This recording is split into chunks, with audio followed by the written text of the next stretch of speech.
start by saying thank you very much to Rajesh for organising this meeting in his usual very efficient way. It's much appreciated. I've had the pleasure in the past of meeting Dr. Priyadarshini when I was at NIPMed, so it's a great pleasure to see her here again today. I know she's a very experienced practitioner, a very knowledgeable professional, and very committed to her work. So I'm sure we've all got much that we can learn from her. So Dr. Priyadarshini is, as it says here, assistant professor in special education at the Department of Special Education and NIPMed in Chennai, with plenty of teaching experience and a specialism in both visual impairment and autism spectrum disorder, two very challenging areas, I'm sure everybody will agree. I've read some of her work. She's published her papers quite widely in academic journals and is obviously a very well-respected researcher in the field. So I'm not going to say any more about her, but I would just like to say to everybody there, can we please follow the usual rules? Can you make sure that your camera and microphone is off during the presentation? We don't interrupt the speaker at all during her presentation, but there will be time for questions at the end. If you have a question at the end, if you could use the hand facility to raise your hand at the bottom of the screen so that I can bring everybody in an orderly manner, and hopefully we'll have lots of useful discussion at the end.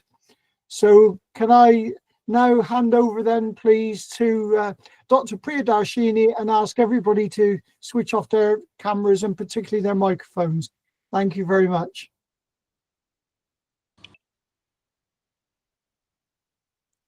Thank you so much for giving me the introduction, sir. Thank you, Jayanti madam, Himanshu sir, Rajesh sir, Richard Roach sir, and all the experts in the field who is in the IIRN network for giving me this wonderful opportunity to present before you.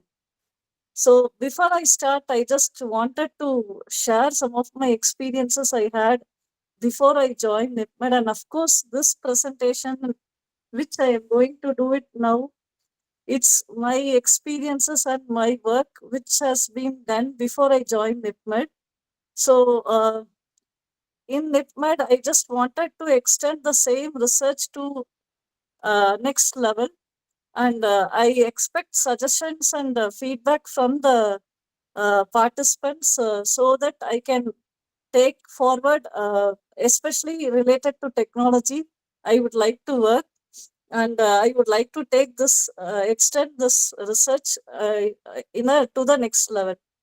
So actually, my experience started with working in school for children with autism.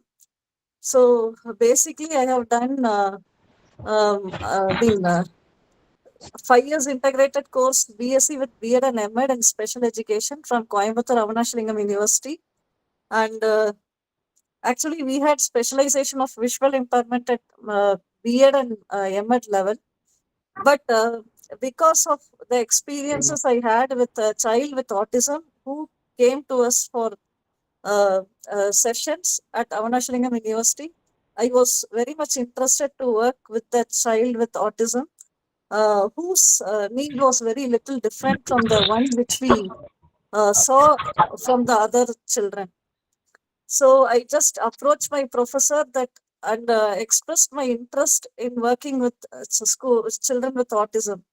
So that's how I, first of all, I would like to thank my professor and mentor with whom I share, even till today, whom I share all the things, like Dr. T. Geeta from Avanashalingam University, my guide in M.Ed level. And I would like to thank Dr. S. Tangarajati madam from Bardiyar University, who is my PhD guide.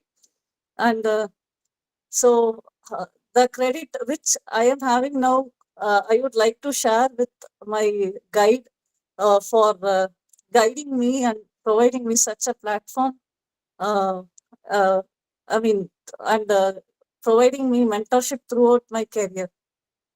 So that's how I started my career at school for children with autism with references from Geeta Madam and other well-known experts. So when I was working in school for children with autism, I had a good team of occupational therapists there.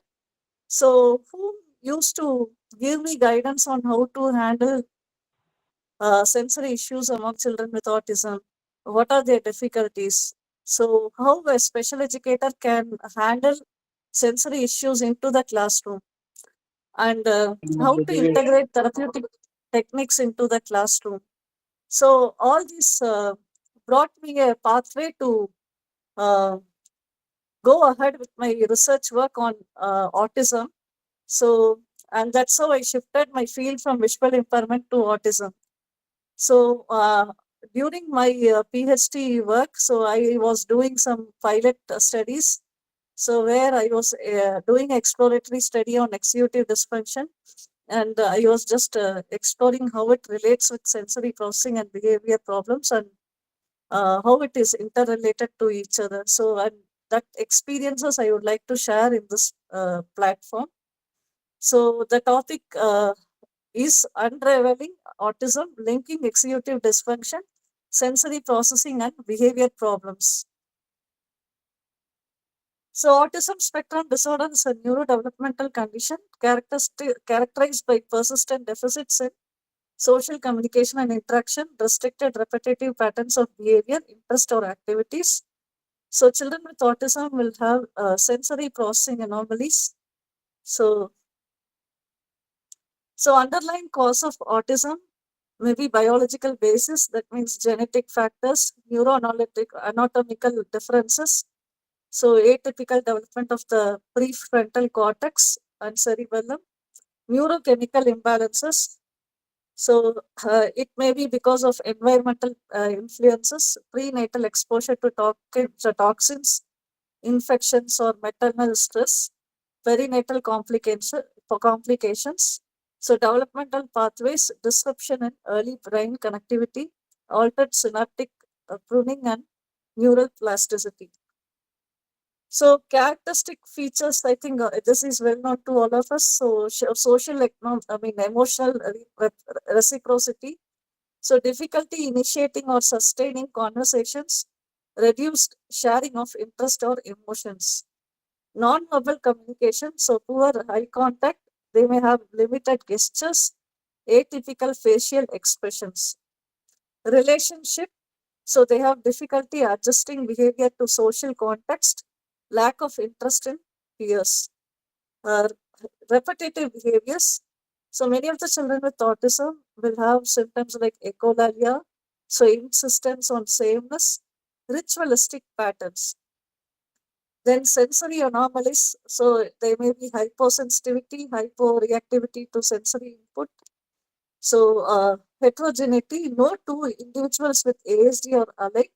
So varying levels of intellectual functioning, language ability, and adaptive behavior. So in the initial stage of my career, so I worked I worked in a school for children with autism. So where there were around 50 children with autism, and there, whenever we work with the children, we find each children's needs are different, and the strategies which we are trying to implement for one children will never work for other children. So when we plan, so we will identify or we will observe the individual child's needs. We will make our plan according to the needs of each and every child. So, executive dysfunction. So, I am just going to tell about the major problems that children with autism face. And there are several researches on these areas. So, executive dysfunction. So, it's a set of cognitive process enabling goal-directed behavior, self-regulation, and adaptive functioning. The key domains are inhibition, that means suppressing impulse responses, working memory, holding and manipulating information, cognitive flexibility, shifting between task or difficulty in shifting between task or mental sets, planning and organization, that means structure, task and goals. So, how the child with ASD will have executive function skills. So, children with ASD often show deficit in all executive function domains. So, EF challenges are not diagnostic criteria but are prevalent and impactful. So, sensory processing autism, this is again one area which every child with autism have issues with. So, sensory processing, the ability to receive, interpret, and respond to sensory stimuli. So, types of reactivity. So, children may be hyperreactivity, that means over responsiveness to sound or touch. Uh, Hyper reactivity, so they may be under responsiveness, that means ignoring pain or temperature. So, sensory modalities affected. So, auditory, tactile, visual, vestibular, and proprioceptive. So, impact. So, sensory overload can lead to meltdowns, withdrawal, or aggression. So, sensory anomalies influence emotional regulation and classroom behavior. So, this is the impact of sensory processing in children with autism. Then next one is problem behaviors, manifestation and triggers. The common behaviors seen among children with autism were tantrums, aggression, self-injury, non-compliance, ritualistic behaviors and insistence on sameness. Triggers, sensory overload, transitions and unpredictability, executive dysfunction, that means poor impulse control. Behavior regulation, closely tied to EF domains like inhibition and emotional control. Poor EF leads to difficulty managing frustration and adapting to change. So, interlinking executive function, sensory processing, and behavior. So, neurological model, so sensory anomalies may lead to EF disruption, which again leads to behavior dysregulation. So, evidence is there, and lot of researchers have worked on interlinking EF, sensory processing, and behavior. I mean, so EF mediates the relationship between sensory input and behavioral output. Examples: a child hypersensitive, a child who is very hypersensitivity to sound may struggle to inhibit them in noisy environment. Poor cognitive flexibility leads to resistance during transitions or changes in routine. So, clinical insight: EF and sensory processing are interdependent system influencing behavior. So these are the background of this research, where I just thought of exploring the executive dysfunction in children with autism spectrum disorder, and how it relates with sensory processing disorder and behavior manifestations. And I brought out some small strategies which I shared with children, I mean, teachers working in several schools for children with autism. So I worked this research year 2015, 16, 17, so those days. And so in Coimbatore, there were schools for children with autism were emerging that time. And some of the schools were working on educational aspects for children with autism, and still some other schools were still were searching for a helping hand to help them to overcome these type of issues like executive dysfunction, sensory processing. So where occupational therapists were needed for giving a helping hand to the educators to manage these issues in the general education classroom. And so we thought of working on it to give very small strategies for the general educators so that they can implement in the inclusive classroom, and they may use it for the children based on their needs. So the aim of the study was to explore the nature and extent of executive dysfunction in children diagnosed with autism spectrum disorder, to examine its relationship with sensory processing challenges and behavioral manifestations.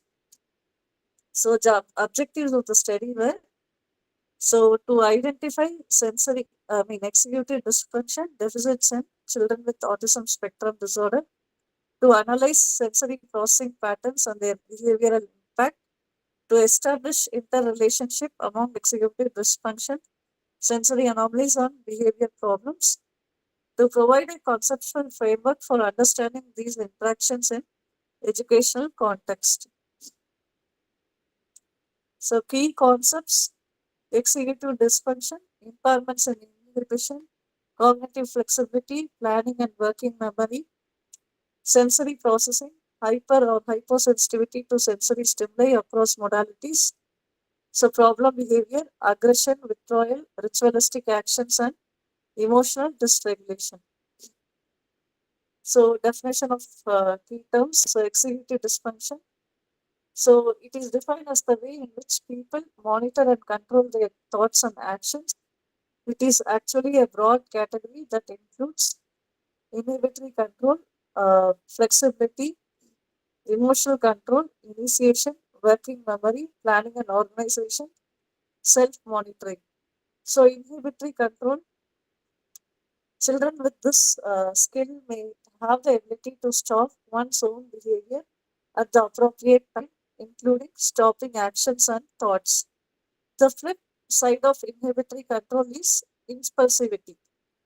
So flexibility, the ability to move freely from one situation to another and to think flexibility in order to respond appropriately to the situation. So we all know children with autism will stick on to the same activity or same routines or same place. Okay, so they have difficulty in flexibility and difficulty in adjusting and responding appropriate to the situation. So emotional control, the ability to modulate emotional responses by bringing rational thoughts to bear on feelings. Working memory, the capacity to hold information in mind for the purpose of completing a task. Planning and organization, the ability to manage current and future oriented demands. So even though they have the skill to do a task, they have difficulty how to organize it, which to do first, which to do second, so what to do next. And sometimes because of working memory difficulties, they may even stop doing the activity in between and they will be idle. So without knowing what to do next. So self-monitoring, the ability to monitor one's own performance and to measure it against some standard of what is needed or expected. So these are the major areas of executive dysfunction, so which was assessed, and these are the dysfunctions which was related to. These were seen how far it is related to behavior problems and sensory processing. So methodology was descriptive and correlational research. So participant, because of this was a pilot study, 30 children aged 6 to 12 years diagnosed with mild and moderate ASD from Coimbatore city was selected by adopting purposive sampling technique. So tools used: structured observation schedules, behavior checklist, sensory profiling instruments, executive dysfunction inventory developed by the investigator. So data collection. So naturalistic observations, teacher and parents reports were done, adopted. So analysis, thematic and statistical correlation of executive deficits with sensory and behavioral patterns. So these were the key findings. So executive dysfunction was consistently, observed across inhibition, flexibility, and planning domains. Sensory anomalies were significantly linked to behavioral challenges. Executive dysfunction deficits, the executive function deficits mediated the impact of sensory processing on behavior. So teacher reported difficulty managing transitions, impulsivity, and emotional outbursts. So since this study had reports from the teachers and they were able to report the difficulty which was observed among the children, and some strategies were given to the teachers to manage and to overcome these difficulties uh, among children with autism spectrum disorder, so that it may be, they would have implemented it in the classroom, inclusive classroom, where uh, at that time many of the schools were not much aware of occupational therapy, and many clinics were just emerging. I'm telling about 2015-16 like that, and many of the schools were not aware of who is the professional to deal these issues, and to whom to direct the children. So these strategies, I hope these were very useful for those teachers to help the child to overcome these issues across different settings and to manage the issues in the classroom. So educational implications found were, so need for executive function, sensitive teaching strategies, importance of sensory friendly classroom environments were required. So teacher training in neurocognitive and behavioral domains were much needed. So inclusion of executive function and sensory observations in individualized educational plans. So intervention strategies, which was highlighted after observation. So cognitive based strategies, so social cognition training, enhancing TOM, theory of mind through emotion recognition and perspective taking. So executive function scaffolding. So visual schedules were suggested for the teachers to use in the classroom, checklist and timers, then task chunking, contextual learning, supports working memory by teaching global meaning, uh, by teaching uh, global meaning explicitly.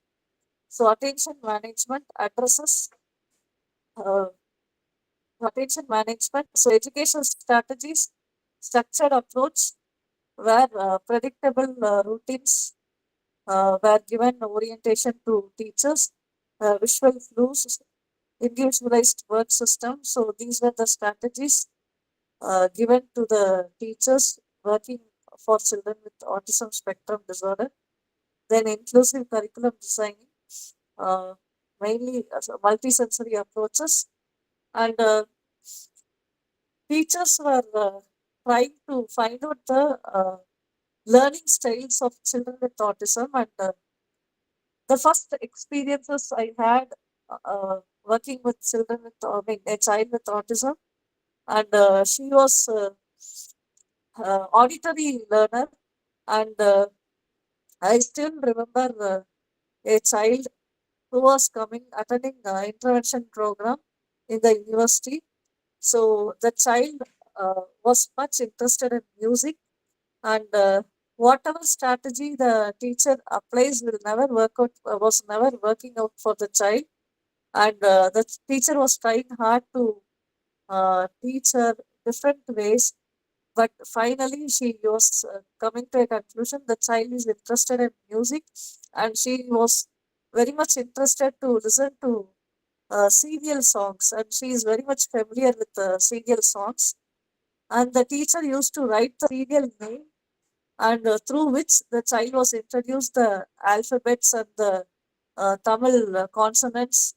So, and the teacher used to sing the song of those serials, and that's how the child was introduced to different words, and the strategy was working out for the child better to learn so many words and so many uh, sentence.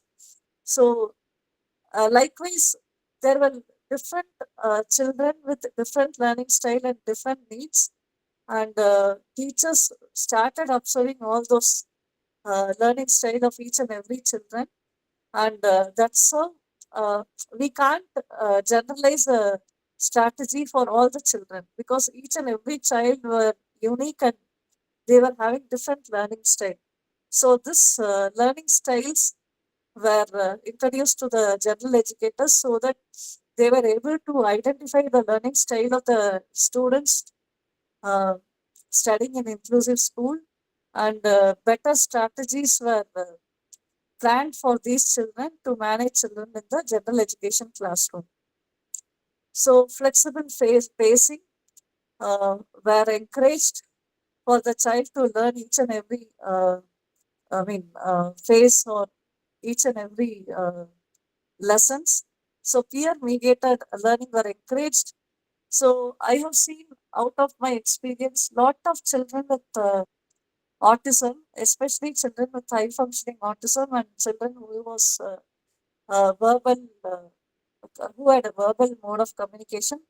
So I have seen several children who was very much uh, comfortable being with his own peers or his own, uh, and especially in inclusive setup.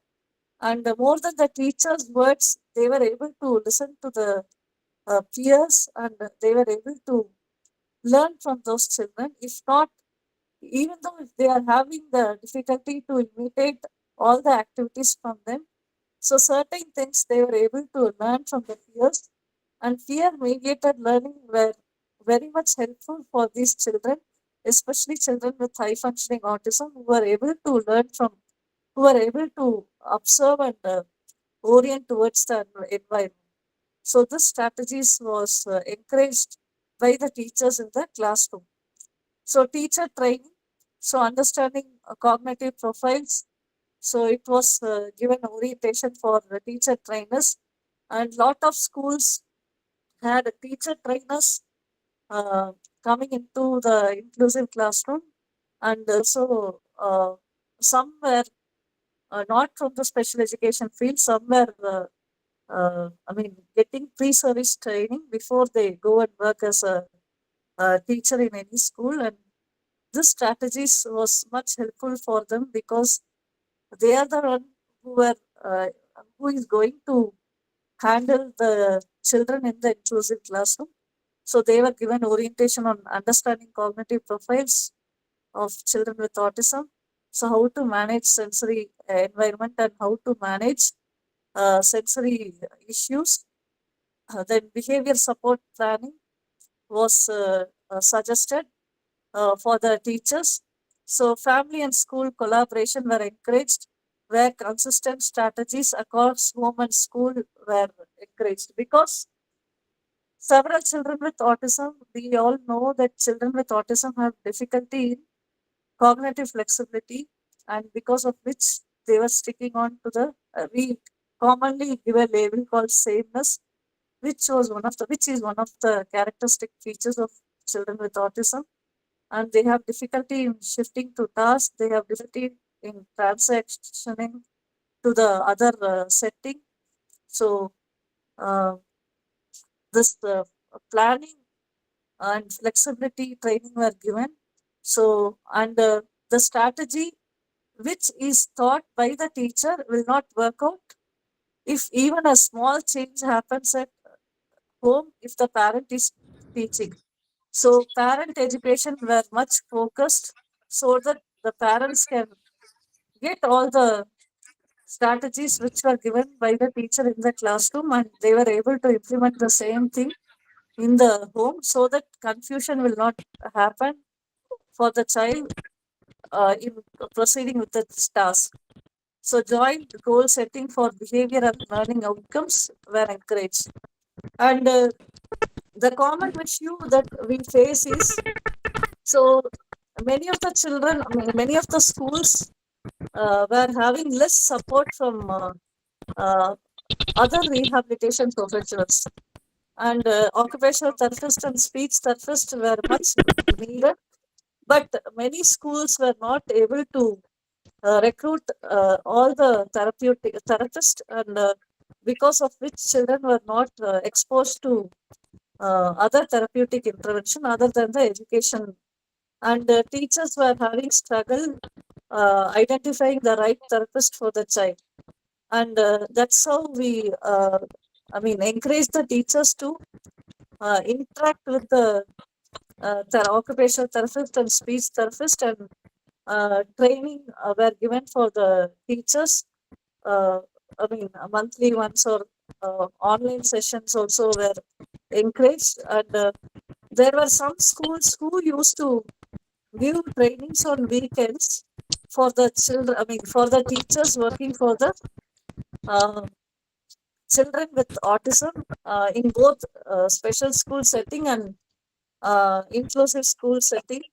So there were institutes like Avanashlingam University, Ramakrishna, who were able to give training, frequent training through CRE programs and frequent training through parent training programs to deal with these issues, and uh, even general educators were invited for the CRE programs. So, and that's how teachers were encouraged to get trained on those aspects. And apart from that, there were so many resource persons going into the actually general education colleges are there. So where we usually have resource persons who used to deal with these areas. So many of the general education colleges have elective paper where they will be introduced about they had a paper on needs and nature and needs of various disabilities, and many colleges in Coimbatore have opted for those papers, and so in service practitioners also were able to gain orientation on different disabilities and were given training on these areas. But still, lack of awareness were there in area of autism, and that's how these areas were chosen as the research topic. So, and currently, so I have plans to extend this research to further, intervention or further research, especially based on technology. And some of the technology-based strategies were identified to support children with autism, which manages issues related to executive function. So, which manages issues related to sensory processing and behavior challenges. So, scaffold executive function skills like planning and inhibition and flexibility. So, these technology-based strategies will support sensory regulation through controlled, predictable environment. So, it reduces behavioral challenges by promoting engagement and self-regulation. So, aligned with cognitive theories such as theory of mind, executive theory, and weak central coherence.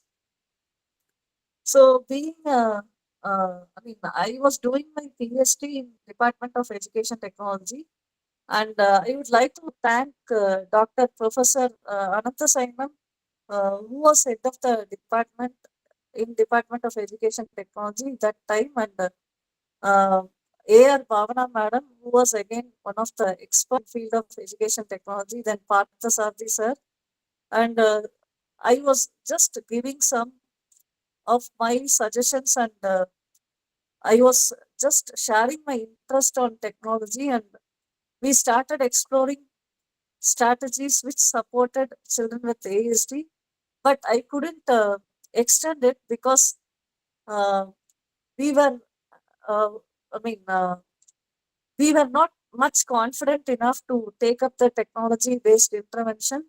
So that times we had limited expertise in the field there in Coimbatore, from whom I can get support related to technology. And after coming to med, so again I would like to thank uh, Comrade Sir, who was head of the Department of Special Education, Leelavati Manisha Madam, and other faculties of Special Education Department, from whom I came to learn so much of strategies or so much of ideas, especially in the field of AST, and uh, head of the department, Comrade Sir, were given lot of experiences or and ideas related to AST, and that's how I thought of extending the research on executive dysfunction uh, and would like to relate with the technology. So I started exploring lot of technology-based strategies which supports children with ASD. So I wish I will get some suggestions or feedback from the participants through this session. So some of the strategies I would like to share here. So executive function tools like visual schedule apps. So tools like ChoiceWorks, first then visual schedule or picture scheduler help children plan their day, anticipate transitions and reduce anxiety, reinforce cognitive flexibility and task sequencing. So these were the strategies which were used very less. I mean, these strategies were not much familiar during that time when I was doing my PhD, because there were very few number of schools who were using those strategies. And now I am seeing a lot of schools are aware of all these strategies and they have started using, but still there is a gap, especially in inclusive school, where still teachers are seeking for hand to learn about all these strategies, and we special educators, if we are giving a right hand to them, so they may also be able to implement all these strategies in the general education classroom. And the other platforms or task management platforms were apps like To Do Visual, Can Plan or Time Timer are good apps. So which breaks tasks into manageable steps and support working memory and inhibition by providing visual clues and timers. Then gamified EF training through platforms like CogniFit, Lumosity, or Brain HQ offer games like targeting attention, memory, and problem solving. So encourage self-monitoring and adaptive thinking. So sensory regulation technologies, uh, noise cancelling headphones and sound therapy apps reduce auditory overload in noisy environments.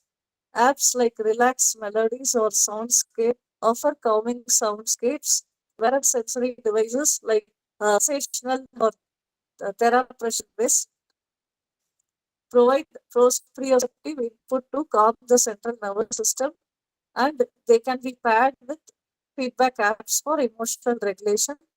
So interactive sensory rooms, so digitally controlled environments with adjusted lighting, sound and tactile surfaces promote a sensory exploration in a safe, structured manner, often used in special education settings or therapy centers.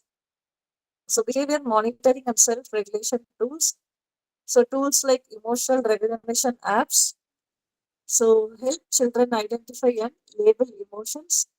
So support theory of mind development and emotional control.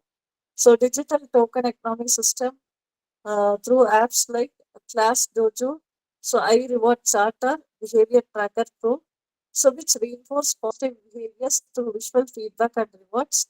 So encourage self-monitoring and goal setting. So video modeling platforms that uses short videos to demonstrate appropriate behaviors and routines. So based on observational learning principles. So tools like Model Make Kits, Watch Me Learn or custom feature made clips. So also are good video modeling platforms to teach appropriate behaviors and routines. So again, some apps related to cognitive theory integration. So like theory of mind tools, like interactive games and simulations that teach perspective training. Example, mind reading, the interactive guide to emotions, uses avatars and scenarios to explore social cognition. Weak central coherence support. So concept mapping tools like Poplet or MindMeister help children connect details to broader concepts, scaffold global understanding through visual organization. So monotropism, so aware platforms, so personalized learning system that adapt to the child's interest. It's like Khan Academic Kids Epic for interest bearing. So that uses focused attention as a strength to build broader skills. So classroom integration strategies like class smart boards and interactive boards enable multisensory interaction, support visual learners, and promote engagement. So augmented reality and virtual reality simulate social situations and sensory environments. So allow safe practice of transitions, routines, and emotional response. Example, Florio, here for social skills, tilt which folk, which gives creative expression, which trains creative expression. So learning management system like platforms like Google Classroom provide structured access to assignments, feedback, and routines, help with organization and reduce cognitive load. So I would like to give the summary and the educational implications. So executive dysfunction is central to behavioral challenges in children with autism spectrum disorder. So sensory processing anomalies exacerbate executive function deficits. So these domains interact dynamically in education settings. So implications, need for executive sensitive classroom strategies, sensory friendly environments is much required. Teacher training in neurocognitive and behavioral domains is much required. So inclusion of executive function and sensory observations in IEPs. And I would like to share a few experiences. So we usually get feedback from the teacher. So teacher and parent that the child is not able to write, the child is not able to perform the academic skills. And I have seen several parents and teachers, uh, they directly, parents directly take them to occupational therapist or speech therapist if any feedback from the teachers they receive. And many children, see the everyone know. So problem behaviors may be due to several reasons. Okay, so common reasons are maybe lack of interest, then because of sensory issues, it may be because of self stimulation. Okay, so because of lack of observation and because of the teachers, awareness among the teachers, they directly send the children to other therapeutic intervention. And many of the teachers, uh, they fail to focus on, they fail to do the assessment related to sensory skills. Or I have seen many schools, they just simply say that the child is not having interest, is avoiding to write. And finally, when the occupational therapist do the assessment, then only the parents will come to know the child may have a lack of eye inter coordination or eye hand coordination, because of which he is not able to write, or because of which he is having issues with the academic performance. And that's how I highlighted this inclusion of EF and sensory observation in the IEP, so that the teachers and special educator will never fail to do the observation in these areas, and they can direct the teachers to send the children so to the right professional. So to teach approach or structure teaching, so this treatment and education of autistic and related communication handicap children approach, that means teach approach, so which can be suggested to general educators. So which is a framework for supporting individuals with autism spectrum disorder. So, and this strategy use structured teaching and visuals to supports in order to create organized, predictable environment and foster independence, communication, social skill. So this strategy, so I'm not, I'm not sure whether general educators are aware of this strategy and how many educators are able to implement this in the classroom, especially these are the strategies which a special school working for children with autism and general educators or special educators who is aware of strategies for children with autism may use. But general educators still they are not having much awareness on these area and this approach, which will provide a better strategy to deal with executive function skills like organization, planning, inhibition. Okay, so these are the main principles of teach. So visual structure of materials, routines and visual strategy, work system, schedules and physical structure. So work station can be set up in the general education classroom so that even in the special school and who is not well aware of the issues for children with autism and who wishes to learn the strategy to manage the issues related to executive function, especially planning and organization, then flexibility. So this is the common strategy where we will have a workstation with the start box and finish box, and the activities that the child has to perform will be kept on the start box. Whenever we give the activity, I think many of the educators would have observed the children will be keeping on repeating the same activity again and again. And because of the poor cognitive flexibility, the child will not be able to shift to the other activity once the child has completed the activity. So when we keep the activity that the child has to uh, do in the start box, the child will know which activity the child has to do, and finish box to direct the child after finishing the activity. When the child is able, the child is keeping the activity in the finish box, he will understand that the child has completed the task and he need not. It is not required for the child to do the activity again. And a small visual table, so which presents the sequence of the activity or the task the child has to do.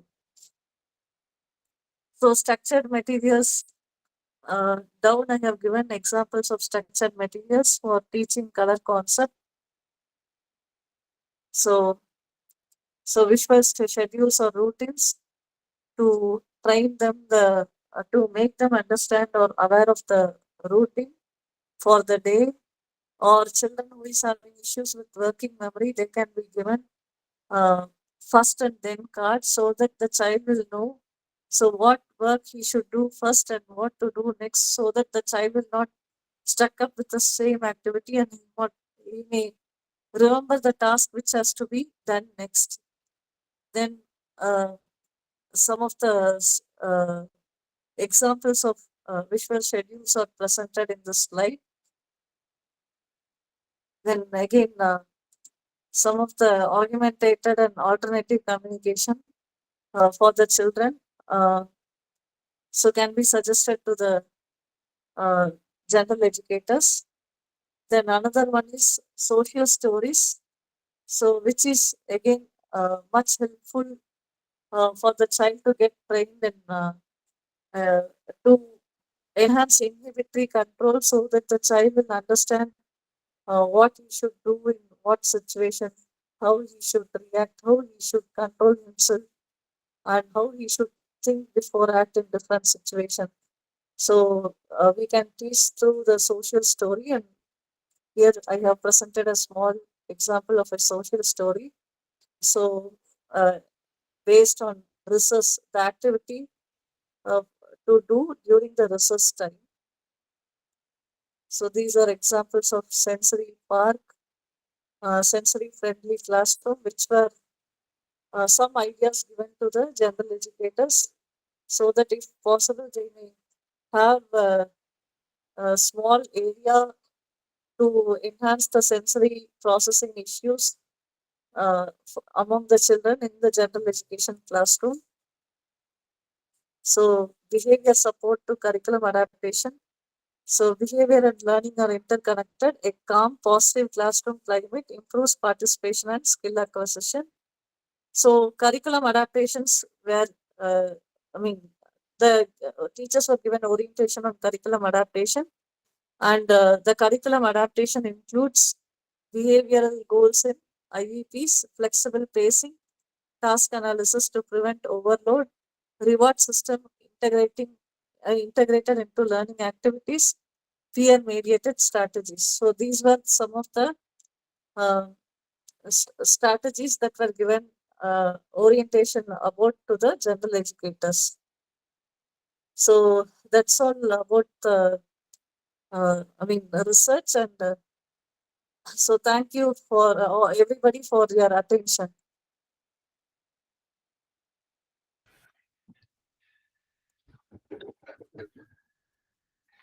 Thank you very much for a most well prepared and interesting presentation. I'm sure everybody in the audience would have picked up something from that, which is both of practical as well as academic interest. So thank you for the time you've given to us today. We're going to follow the usual procedure Thank you of so much, asking sir. people. You're welcome. We'll follow the usual procedure of asking people to please raise a hand if they have a question to ask, so we know that we can be fair bringing people in time. While you're thinking about questions, perhaps I could start off with one. You talked about the importance of teacher training in neurodiversity and in behavioral issues. Where do you think people or teachers, particularly in India, are most likely to receive that training from?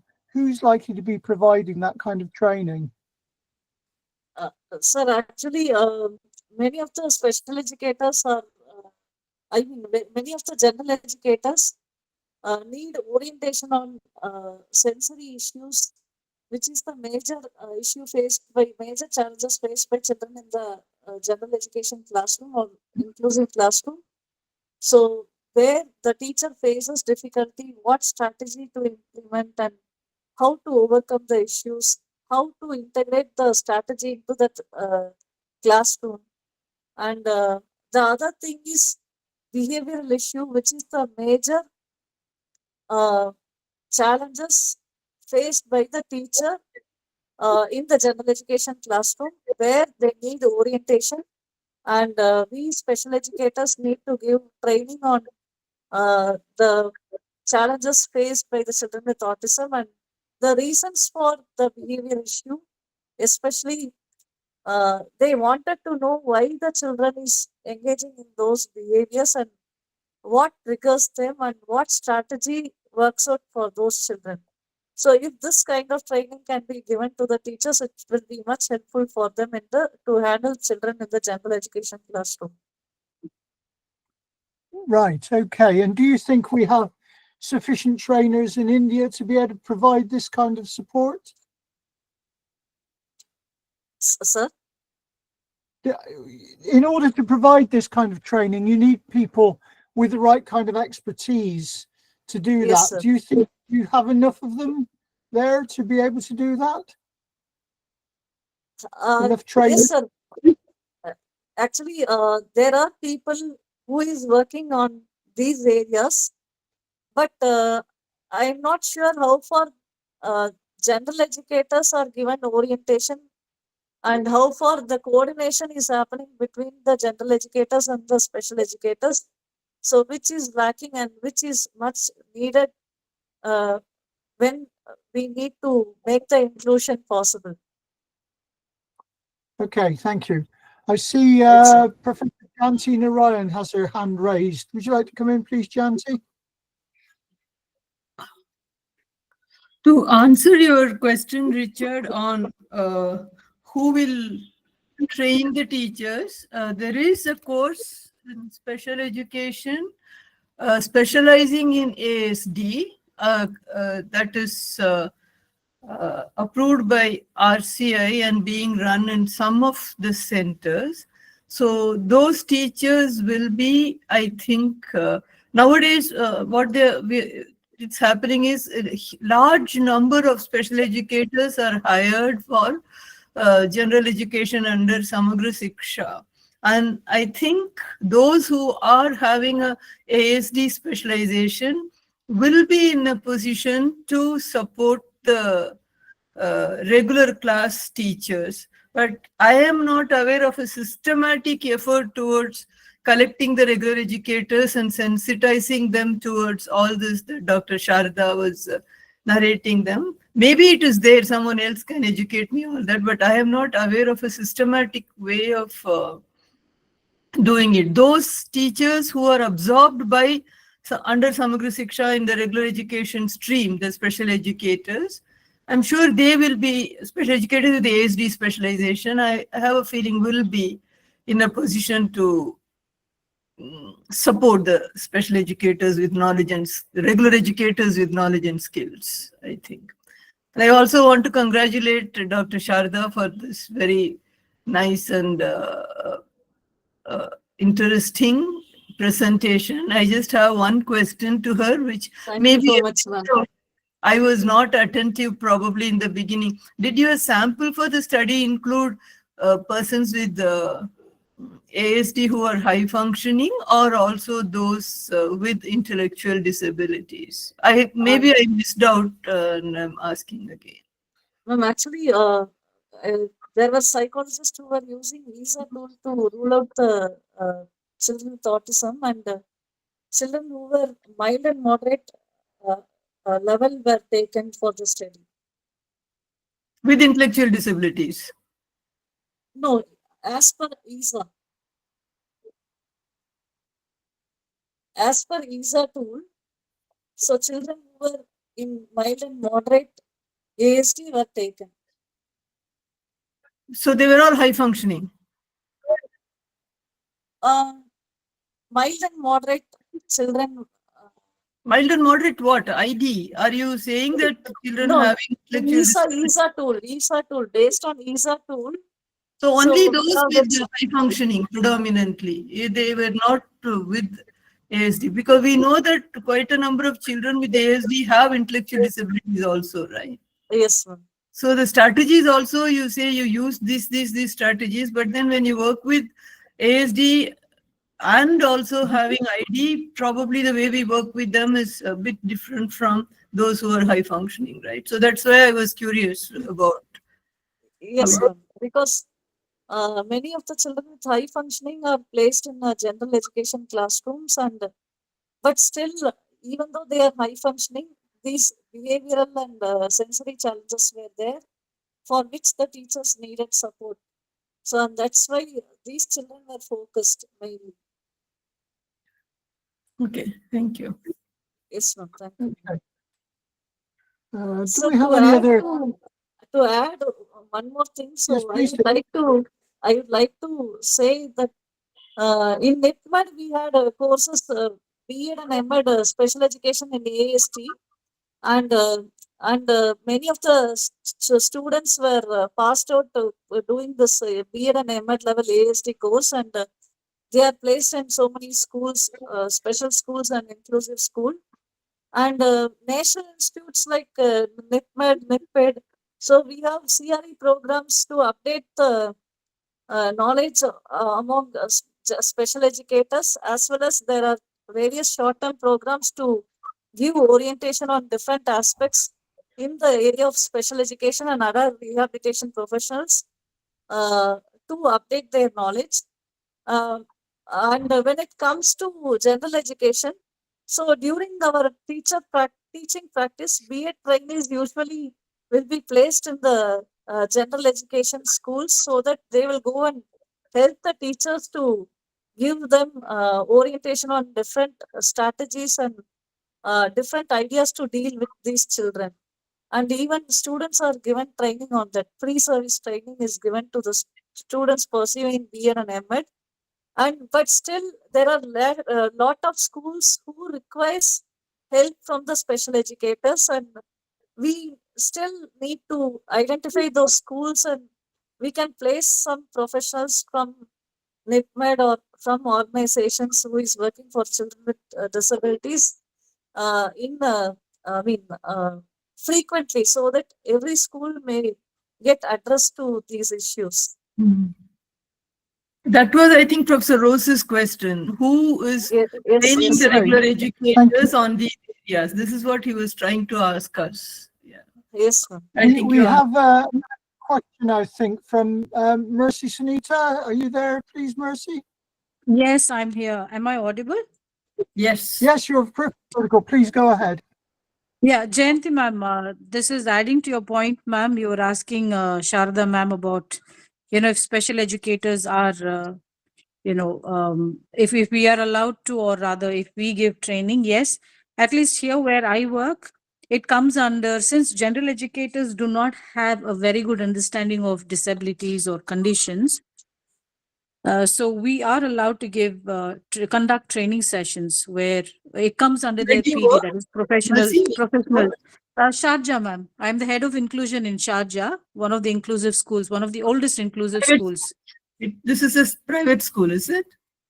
Yes, it comes under private school, but it's Okay. a CBSE school. I understand. Yeah. Yeah, GEMS Group, which has about 50 schools here in the UAE, across Okay. UAE. Okay. So that comes under their professional development, training hours. So we don't go in depth, but we give them strategies. We give them at least the basics so they know how to handle children in an inclusive classroom. Wonderful. That's wonderful. Probably Richard is getting answers for the question that you asked, but she's talking of UAE and not Indian conditions. But I know Yes, in Indian conditions also some of the private schools have, like what Mercy was telling, their own systems of equipping with skills and knowledge in regular educators through their special education counterpart. In some private schools I have heard. And Sarva Shiksha Abhiyan, Samagra Shiksha is deploying special educators, but not all of them are ASD qualified persons. They are any disability. So, and each one works in a different environment too. So it's not, we can't say, yes, it happens in all the places confidently. We can't say that. Okay, thank you. And it's good to hear from Mercy too, because I think it's important to listen to ideas that come from other countries and other national perspectives. I notice in addition to Dr. Ola Slattery from Ireland today, we have an eminent visitor and Professor Gary Hornby as well, who I'm used to seeing sunning himself on a beach somewhere since he's retired. So so it's good to have this international perspective there. I don't know if is Gary still there? He wants to make an observation. Yeah, Thanks that, for that yeah. observation. Sorry. Gary Hornby here, Richard. Yeah, it was a fantastic presentation, so Thank you so comprehensive much, sir. and with so many ideas for teachers to focus on. And so I've just had a PhD student do a thesis on the teach approach, which is used in the special school here, and looking at parents and teachers' views of that. So much of what was said was of international relevance and really useful. So fantastic to know Thank of you all so this much, sir. really good work. Fantastic to know all the really good work that's going on in India. So great to hear. I have to go to another meeting now, so I'm popping off. But that was fantastic. Thanks. Oh, and will the PowerPoint be made available for us? Would that be possible? Yes. They're always posted up after these sessions, Gary. So we look forward to you giving a presentation to this forum in the near future. Very happy to. The wife and I have just done a workshop for parents in the Autistic Association here, a parent to parent sort of, because they're expanding, and I don't know whether you're finding it in India, but we're getting more and more children now referred with ASD, and so they're getting a lot of requests for help. So we've just done a workshop actually skilling up the parents to help other parents. So that might be something that you might want to hear about. I think that would be excellent, and I've no doubt that you'll be hearing from Rajesh in the very near future to book time. So thank you very much, Gary. I better let you go and give my regards to your family. Great. Thanks a lot, everybody. Okay, go well. Okay. Thank you so much, Thank sir. you. Good. Okay. So then, everybody, I think we've really come to the end of our time. So I'm going to hand back over to Rajesh just in case he's any kind of administrative announcements or anything to make at the end of the session. But once again, thank you very much to our speaker today for an excellent presentation. Thank you, Rajesh. Thank you so much, sir. Thank you, Rajesh, sir. for giving me this opportunity. Thank you so Thank you. much, sir. So, thank you so much, Dr. Saradha Priyadarshini, for a wonderful presentation. Thank you. And I would like to thank Professor Richard sir, Jayanti ma'am, and Professor Gary and Dr. Orla for attending this session. Thank you so much. I would also like to thank my coordinators, Dr. Anamika ji, Dr. Nitika, Dr. Mallikarjun ji, and of course our member secretary, Dr. Himanshu Das, and all the members who have joined today. Thank you so much. And we meet next month, last Friday, with yet another series of IIRN Thank webinars. you so much, Thank sir. you. Bye-bye. Thank you, Rajesh, for meticulously organizing every month without fail. You managed to make Yes, it. ma'am. I It's was fantastic. little Thank bit you so having much. doubt today because I'm traveling a lot. Again, I'm traveling, so I was thinking that whether I'll be able to make it or not, but somehow I made it. Thank you. Thank you all for your blessings. Thank you, ma'am. Thank you. Thank you, Dr. Saradha. Thank you so much, sir. Thank you so much. Thank you.